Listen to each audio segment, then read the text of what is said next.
శాసనసభ నుంచి తెలుగుదేశం పార్టీ శాసనసభ్యులను అకారణంగా బడ్జెట్ సమావేశాల నుంచి సస్పెండ్ చేసినందుకు నిరసనగా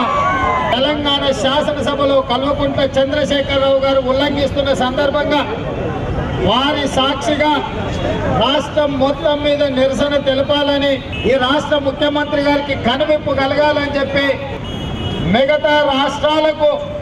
ఆదర్శంగా నిలబడవలసిన తెలంగాణ శాసనసభ ఈరోజు అత్యంత హీనంగా హేయంగా ప్రతిపక్ష పార్టీల గొంతు నొక్కడానికే సభ ఉన్నదన్నట్టుగా ఈరోజు ముఖ్యమంత్రి చంద్రశేఖరరావు గారు నిర్ణయం తీసుకోవడం జరిగింది. ప్రజల యొక్క సమస్యలు శాసనసభలో మాట్లాడే అవకాశం లేకుండా తెలుగుదేశం పార్టీ యొక్క గొంతు తొక్కాలనే ఉద్దేశంతో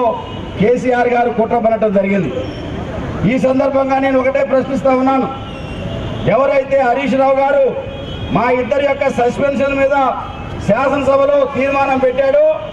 ఆయనకి ఏ విధమైన నైతిక అర్హత ఉందని చెప్పి ఈ సందర్భంగా నేను ప్రశ్నిస్తా ఉన్నాను. ఇదే గవర్నర్ గారి యొక్క కుర్చీ లాగి ఆయన మీద దాడి చేసి